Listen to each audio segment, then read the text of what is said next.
आपण ज्या ग्रहावर राहतो ना, तो सतत फिरतोय. पण कधी विचार केलाय का, की जर ही पृथ्वी अचानक थांबली तर काय होईल? चला, आज जरा याच एका भन्नाट पण तितक्याच भयानक विचारप्रयोगात डोकावून पाहूया. खरंय, सगळ्यात पहिलं आणि सगळ्यात हिंसक हेच होणार आहे. प्रसिद्ध खगोलशास्त्रज्ञ नील डिग्रास टायसन यांनी हे जे म्हटलंय ना, ते आपल्याला येणाऱ्या संकटाची एक छोटीशी झलक देतं.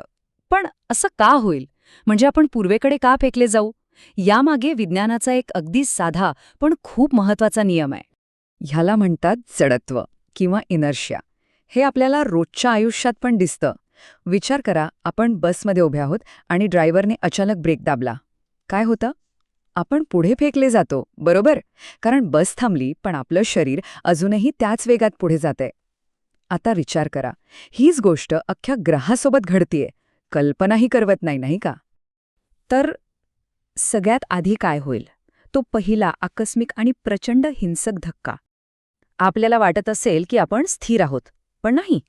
विषुववृत्तावर म्हणजे इक्वेटरवर पृथ्वी आणि त्यावरील प्रत्येक गोष्ट म्हणजे आपण, आपल्या इमारती, डोंगर, समुद्र सगळं काही ताशी 1600 किलोमीटरपेक्षा जास्त वेगाने फिरतंय.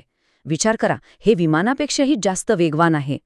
आणि जेव्हा पृथ्वी अचानक थांबेल ना, तेव्हा हे सगळं जे काही खडकाला घट्ट चिकटलेलं नाहीये, ते त्याच 1600 किलोमीटरच्या वेगाने पुढे जाईल. म्हणजे इमारती, झाडं, माती सगळं काही पृष्ठभागावरून अक्षरशः उखडून फेकलं जाईल. आणि यातून जे वारे तयार होतील ते आजपर्यंतच्या कोणत्याही चक्रीवादळापेक्षा कितीतरी पटीने शक्तिशाली असतील. एक महाविनाशच. बरं, हा झाला पृष्ठभागावरचा विनाश. पण हे इथेच थांबणार नाही. यानंतर जे घडेल ते आपल्या जगाचा नकाशाच बदलून टाकेल. सध्या बघा, आपल्या महासागरांवर 2 शक्ती काम करतात. एक म्हणजे पृथ्वीचं फिरणं, ज्यामुळे सेंट्रिफ्युगल फोर्स तयार होतो. तो पाण्याला बाहेरच्या बाजूला म्हणजे विषुववृत्ताकडे ढकलतो.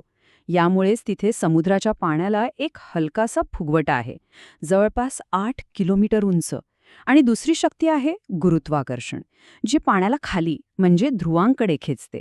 सध्या या दोन्हींमध्ये एक संतुलन आहे. पण पृथ्वी थांबल्यावर काय होईल? सगळ्यात पहिलं म्हणजे ती बाहेर ढकलणारी सेंट्रिफ्युगल शक्ती संपून जाईल. मग उरेल फक्त गुरुत्वाकर्षण, जे पाण्याला खेचते. परिणाम, विषुववृत्तावर जमा झालेला तो पाण्याचा प्रचंड फुगवटा तो सपाट होईल आणि हे सगळं पाणी दोन्ही ध्रुवांकडे वाहू लागेल.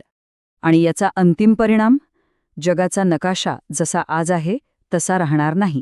विषुववृत्ताभोवती एक प्रचंड मोठा एकसंध असा खंड तयार होईल आणि उत्तर आणि दक्षिण ध्रुवांवर 2 नवीन भले मोठे महासागर तयार होतील.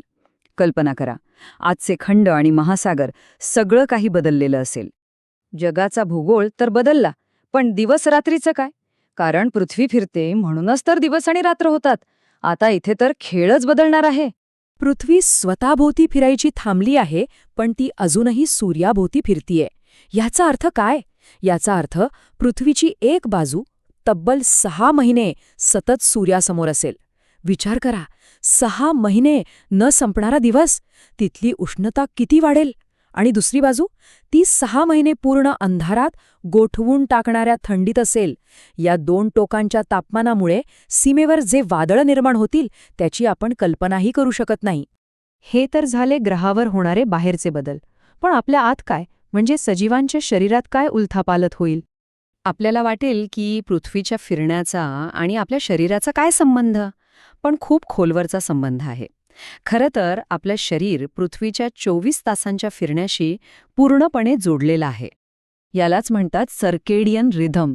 हे आपल्या प्रत्येकाच्या मेंदूत असलेलं एक नैसर्गिक 24 तासांचं घड्याळ आहे. हे घड्याळ म्हणजे आपल्या शरीराच्या ऑर्केस्ट्राचा कंडक्टर आहे, जे शरीरातल्या सगळ्या क्रिया कधी काय करायचं हे ठरवतं आणि सगळं काही तालासुरात घडवून आणतं. म्हणजे कधी झोपायचं, कधी जागं व्हायचं, आपली पचनक्रिया, आपला मूड, आपण कधी जास्त अलर्ट असतो, या सगळ्या गोष्टी हेच घड्याळ कंट्रोल करतं. आता जर पृथ्वी थांबली तर हे 24 तासांचं चक्रच मोडेल आणि मग आपलं हे जैविक घड्याळ पूर्णपणे बिघडून जाईल. असं समजा की आपल्याला आयुष्यभरासाठी एक भयानक जेटलॅग लागला आहे, ज्यातून सुटकाच नाही. आणि आता कदाचित सगळ्यात भयानक परिणाम, एक अशी गोष्ट जी आपल्याला दिसत नाही पण आपल्या अस्तित्वासाठी खूप गरजेची आहे. पृथ्वी फिरते म्हणून फक्त दिवसरात्र नाही होत, तिच्या फिरण्यामुळे एक अदृश्य चुंबकीय क्षेत्र तयार होतं. हे चुंबकीय क्षेत्र म्हणजे आपल्या ग्रहाभोवतीचं एक संरक्षक कवच आहे, एक ढाल आहे जी आपल्याला सूर्याकडून येणारे घातक सौर वारे आणि रेडिएशनपासून वाचवते. आणि जर पृथ्वी थांबली तर ही ढाल नाहीशी होईल. मग आपला ग्रह पूर्णपणे असुरक्षित होईल. म्हणजेच पृथ्वीचं फिरणं ही कितीतरी अदृश्य शक्तींपैकी फक्त एक आहे जी आपल्याला आणि या जीवसृष्टीला टिकवून ठेवते. आपण अनेक गोष्टी किती गृहीत धरतो, नाही का? हा विचारप्रयोग आपल्याला एका प्रश्नावर आणून सोडतो की अशा आणखी किती गोष्टी आहेत ज्या आपल्याला दिसत नाहीत पण ज्यांच्याशिवाय आपलं अस्तित्वच शक्य नाही.